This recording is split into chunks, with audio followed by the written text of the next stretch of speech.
Yo, what's up, guys? We're back for another breakdown, and this week we got UFC Fight Night Shanghai. It's going to be headlined by Johnny Walker and Mingyang Zhang. So hit the like button and let's get into it, man. First fight of the night that we got on the card is Uran Satibaldiyev. He's going to be taking on DR Nergoze, and this fight, people were going back and forth on this one. I've seen predictions for both fighters, so Uran Satibaldiyev, he is the bigger guy. Obviously, you see he has that 5-inch reach advantage. His last fight, he came in, made his debut. He had to fight at heavyweight. He fought Martin Boudet, and he did decent, but just got controlled against the fence. The size was a big factor, and he took the loss there. And DR Nergoze, he fought Brenson Ribeiro in his debut, and Brenson has been doing work in the UFC, so the loss has aged fairly well, but Nergoze got kind of, he looked decent in the first round. He arguably won the first, but he ended up getting submitted in the second round, and he looked a little off. He didn't look like he fought the greatest there in his debut, so hopefully he has a better performance in this one. But Satibaldiyev, the guy, is pretty wild on the feet. He likes to go in there and he'll throw some big punches, but really he's using his striking to get the fight to the ground, and he has pretty good wrestling, and he's good from the top position, plus he has decent toughness and cardio, but I would say his chin is a little suspect, and he's not necessarily the most technical on the feet. And then if you can put him on his back, which I've seen guys reverse him, and I've seen him, I can't remember exactly if he's gotten taken down or he just kind of went for a bad takedown and got reversed, but I've seen him on his back, and he doesn't look good on bottom. And I have seen him actually get, now that I'm remembering, against Bruno Aziz, he got thrown a couple times with some judo. So I feel like if DR can get on top, I think he's going to have good success. And then on the feet, I think DR Nergoze, he's southpaw. I feel he's a little bit sharper, more technical. It's just he's a smaller guy, and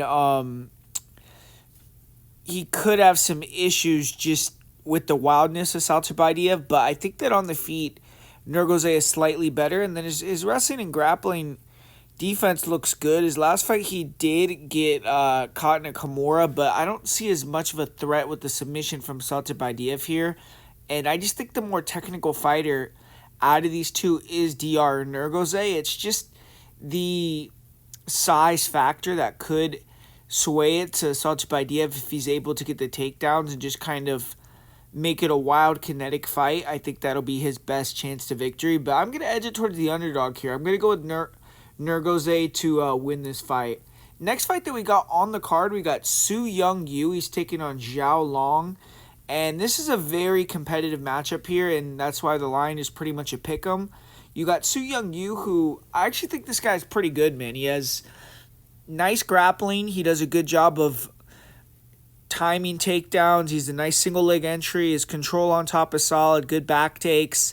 And then on the feet, he's not necessarily very offensive, which he needs to get a little bit better at, throwing more volume and just coming up with more variety and more diverse striking. But he has some power, and he has a decent jab. He'll come over the top with punches after level change feints. But what he does have is good footwork. He cuts angles well. He's hard to hit. He's evasive.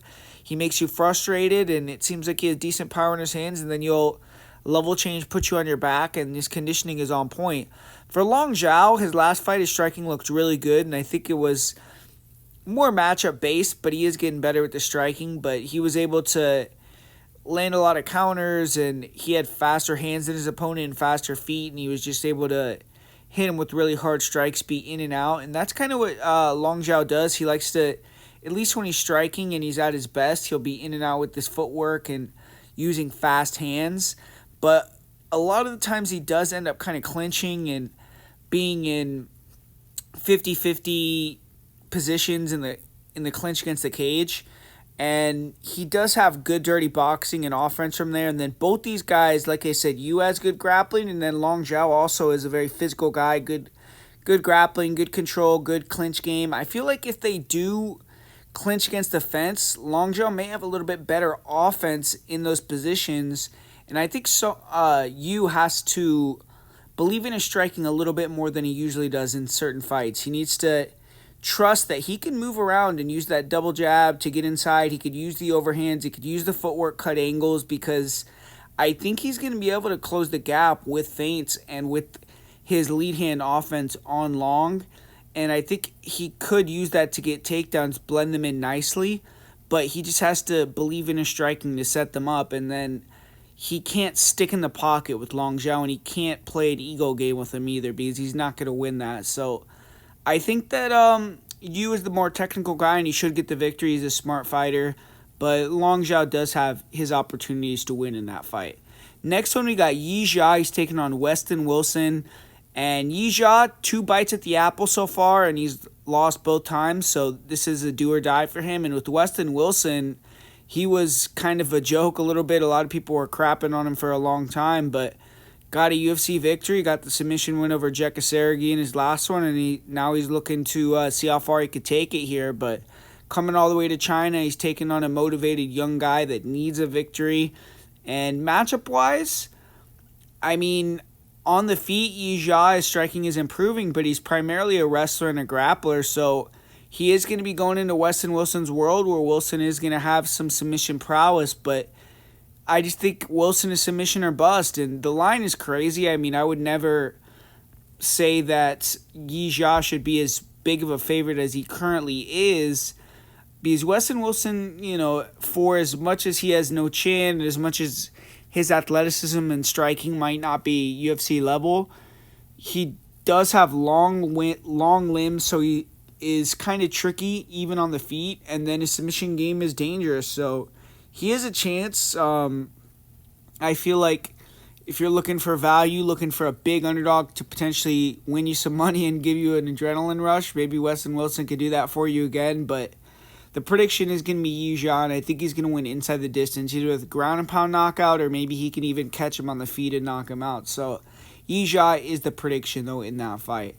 Next fight, we got Michel Pereira and Kyle Daukaus, and really weird matchup here. Michel Pereira was actually going to fight Marco Tulio, which was a fight that looked like the UFC wanted to get Tulio a big-name victory, but now he's taking on Kyle Daukaus because Tulio pulled out, and people know who Kyle Daukaus is. He fought a lot of really high-level opponents in his first stint in the UFC, but he did get cut after 2 knockout losses in a row. And he has gone on the regional scene, and he's been undefeated. I think he's won 4 fights. He won the CFFC title, but he hasn't fought in over a year. And he did have a fight scheduled for August 30th, so he should be in shape and ready to go, but this is a hell of a fight to come back to the UFC to. The only thing is Michel Pereira just hasn't looked like himself recently. After the Fluffy fight, it seemed like something got taken out of him there. I mean, he was on a big run. I think he was looking at the belt, and then Fluffy kind of just dominated him and took his soul a little bit, and he hasn't been able to rebound. He looks bad in the Abu Smagomedov fight, so this is it for him. He has to win this one, man. I mean, Kyle Daukaus, he already got cut from the UFC once. He's not necessarily a high-level guy. He has good grappling. He has some good weapons. Like, obviously, his Darce is good, hence his nickname, the Darce Knight. But we've seen Kyle Daukaus get steamrolled and knocked out before, and that's Michel Pereira's specialty. So if Michel Pereira wants to stay a threat, I think he's going to go out here and just blitzkrieg Kyle Daukaus, probably hurt him to the body, maybe land a big shot to the chin and get him out of there. But Kyle Daukaus, if Michel Pereira is still in his head, still doesn't look like the old Michel, he has the wrestling and the grappling to make Michel maybe mentally quit if he can get a takedown or something like that. So I think it's kind of a pass, but if you're asking me who should win and who I think is going to win, Michel Pereira is that guy. Next fight, we got Rong Zhu taking on Austin Hubbard. Total pass fight here. I mean, if you want to try to take a shot with Hubbard, I feel like that's maybe the only avenue you could go, or the over potentially.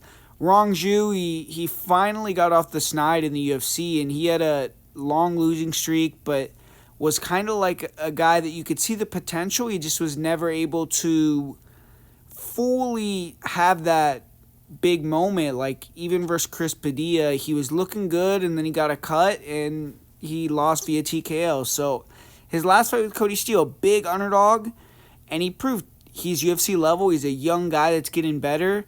And he beat up Cody Steele, who's a big-time prospect. And I believe he was like plus 300 or something like that. And Austin Hubbard, has a boring style and no finishing ability really, so he gets shit on a lot, but the guy is hard to beat and just a good nullifier. So you look at Hubbard, he's always switching stances. He's looking to kind of just point you with offense from the outside, kind of minimal striking offense. And then he'll mix in some takedowns, and he has a good single. He used that to get to the back, kind of just grind on you. Not really any submission threat, but he can hold you down and control you. And with Rong Zhu, we just got a guy that likes to stay planted in the center, has really good takedown defense. He's athletic, he hits hard, and he has sharp striking. So I feel like Rong Zhu is going to be able to land the calf kicks, and I think he's going to do more damage and shut down the takedown game of Hubbard and win a decision here. But if Hubbard's able to take him down and grind on him a little bit, or just kind of use his switch stance and awkward kind of point fighting striking style on the feet to make it competitive, I wouldn't be surprised at all. But I just think Rong Zhu, he's in China for this one. This is a fight he should win. They're kind of setting him up to get the victory here, and I think he's going to come through. So I'm going with Rong Zhu here. Austin Hubbard's always super tough to get out of there, so it's probably going to be a decision. But give me Rong Zhu in that one. Next fight we got on the card, awesome fight. Charles Johnson taking on Loner Kavanaugh. And this is a tough matchup to call here because I feel like Charles Johnson definitely has a chance to win here. You look at Loner Kavanaugh, the guy is a great prospect. He has gone on a long win streak. Super technical, extremely fast, well-rounded, and this is a big step up and a big test for him, though. He's mostly fought prospects. He's fought guys that are around his level in terms of experience, and now he's fighting former LFA champion with more than double the amount of fights that he has, almost triple, and just very experienced operator and a high-level striker with awkward build, super big, long frame for the weight class. So it's a tricky matchup for Kavanaugh, but I do think Charles Johnson is slightly declining a little bit, and I don't think this flight to China is going to help him whatsoever. He's a slow starter. Now he's going to have even more of an impediment kind of before the fight that could make him start slow, but you look at Loner Kavanaugh and how I think he should go about beating Charles Johnson in this matchup. I think it's just footwork and speed, which he always does. He needs to be in and out. He can't let Charles Johnson pin him against the fence. Sometimes Loner will be willing to get in these exchanges, and he's good at landing. He's clean. But if Charles Johnson can force it into more of a wild, kinetic brawl type of exchange, you've seen Loner get hit a little bit, and you even saw Jose Ochoa kind of rock him and take his back in the second round. So Johnson needs to cut the cage off, force Loner into more exchanges, and I think he has a little bit more comfortability and maybe weapons in that area, and I think he hits a little bit harder. But Loner, if he can move and pull Charles into strikes, he should be way faster. And I think if he can use the striking maybe for a round and a half, and use it effectively, get Charles kind of biting and land on him, hurt him potentially, he can mix in the takedowns too, just like we saw him do with Felipe Dos Santos in his last fight. Get a takedown, put Charles on his back, control him a little bit, make him stand back up.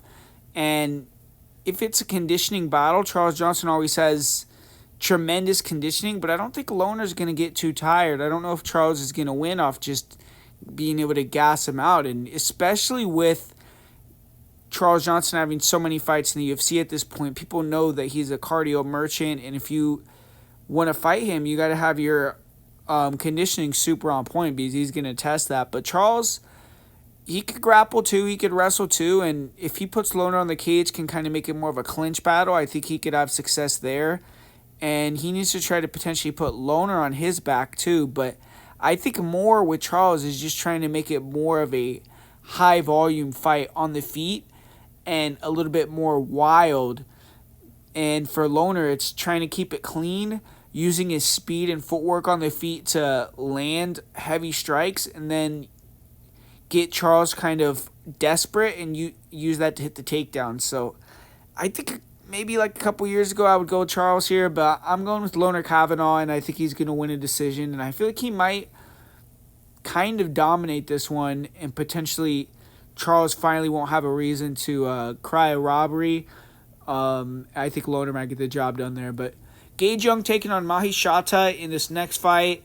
Mahishata's got that new look, man, right there with the hair. I think he looks a lot scarier. But he's taking on Gage Young in a really interesting fight. Should be a matchup where I think Gage Young might bring the wrestling back, and it could be a potential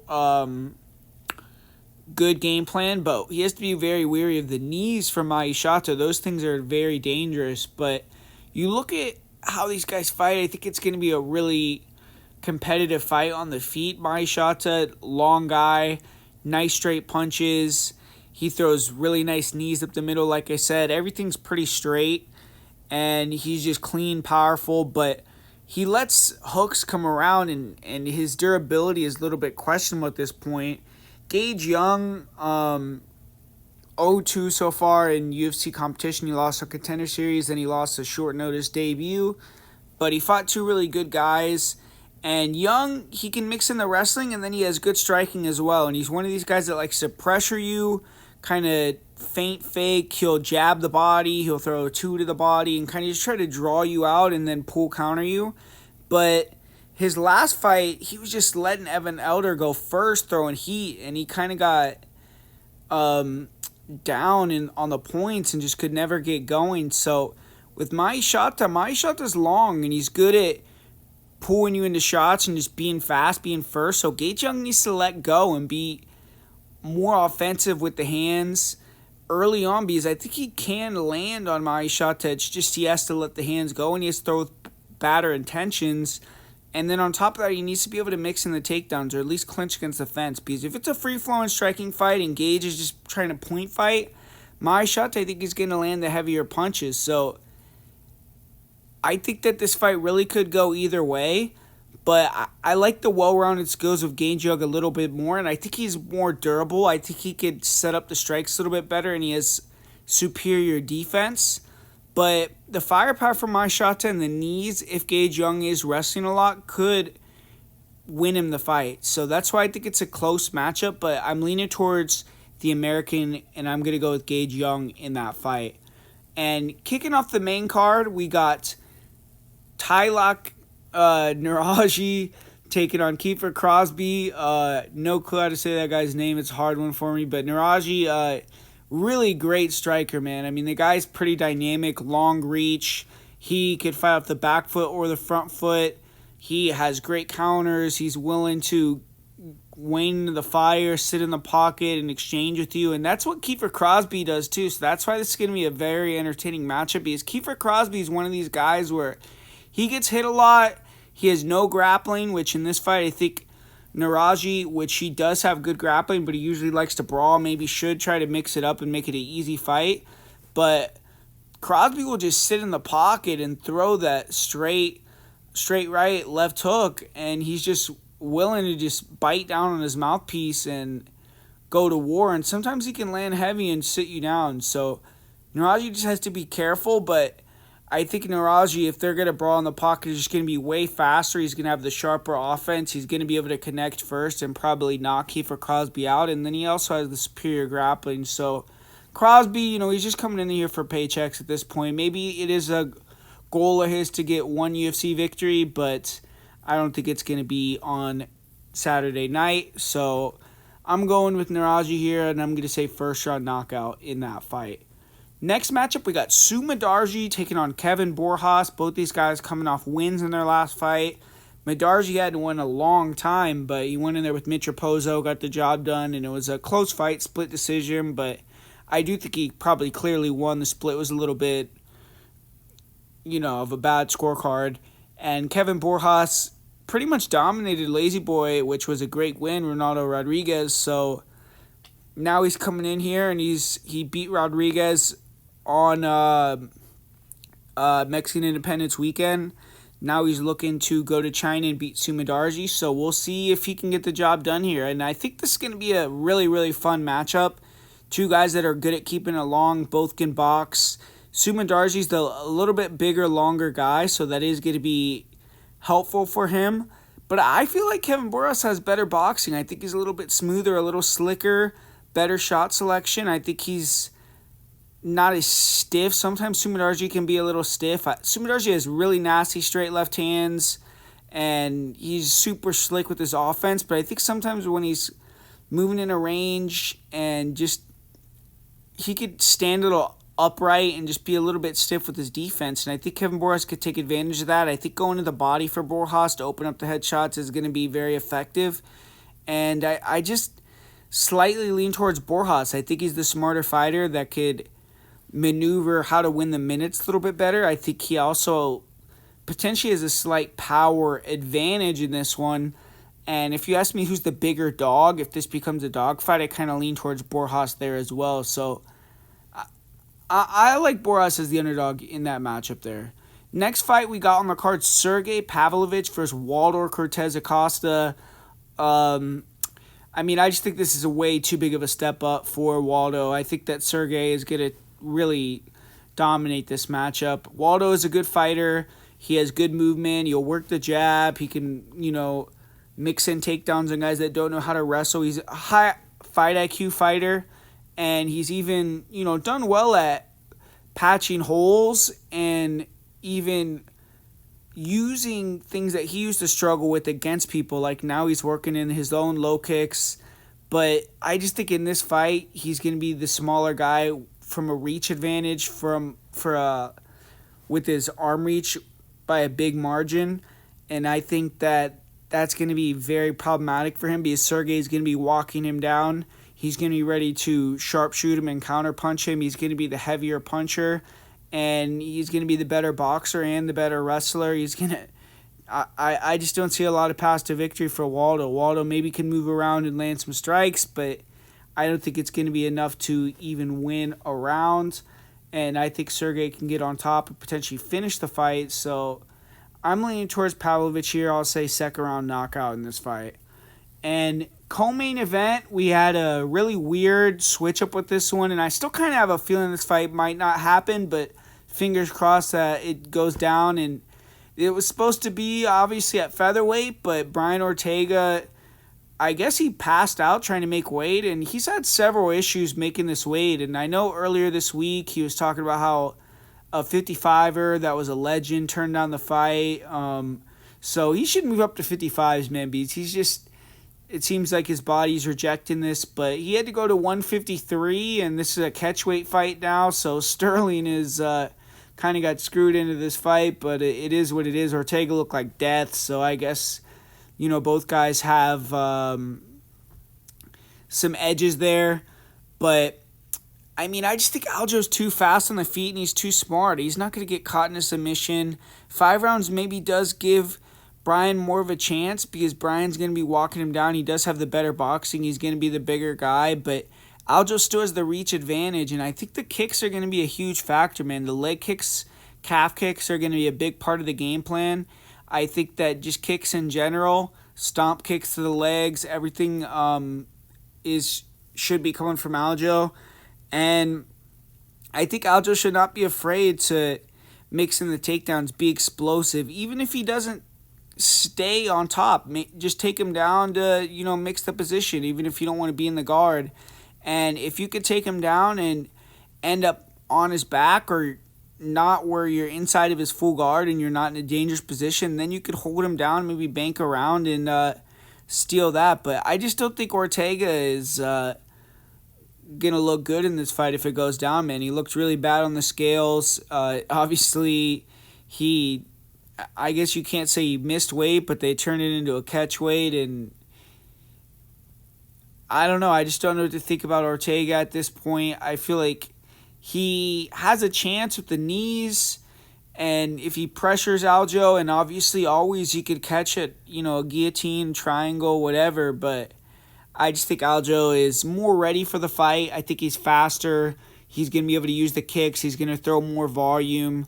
He can mix in some takedowns. I think he's going to be able to easily shut down any wrestling that Brian Ortega potentially wants to do. And if he just stays out of boxing range, doesn't stick against the cage, I don't think Ortega's going to be able to throw enough offense or land enough, cut him off enough to really land anything huge or enough to hurt Sterling. And I think Sterling can run away with the decision. So Aljamain Sterling in the co-main event is my prediction there. And Johnny Walker versus Zhang Mingyang in the main events. I mean, for me, I don't got a long breakdown for this one. I'm going to go with Zhang Mingyang. I do get the fact that, this guy has not won a fight that's gone past the first round in years. And I believe he's actually never won a fight. I think he's 0-3 in fights that have gone past the first. But Johnny Walker, man, I mean, that last knockout was scary the way that he went down. And I just think his chin is totally gone. With Walker, I mean, he has a path to victory in this one because he has a big reach advantage.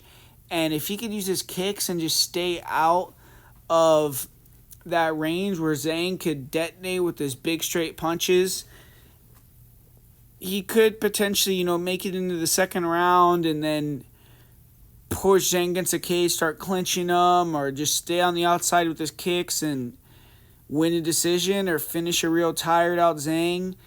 But I just feel like Zhang knows that he just has to walk down Johnny Walker how Volkan did, get in his face, get at him, and kill or be killed type of style. And if Johnny Walker lands something crazy and puts you out, I mean, hey, it is what it is. It's not like Zhang Mingyang is an undefeated guy that's never been knocked out before. But I think, more than likely, most times, if Zhang Mingyang goes out there and gets in his face and makes it a brawl, he's going to find the chin first and put Johnny Walker's lights out. So I just think it's a setup fight for Mingyang Zhang to go out there, get a huge victory in China once again, and continue his stardom towards the top. So Zhang Mingyang, first round knockout for me in the main event. So there you have it, guys. Full card breakdown and predictions for UFC Fight Night Walker vs. Zhang.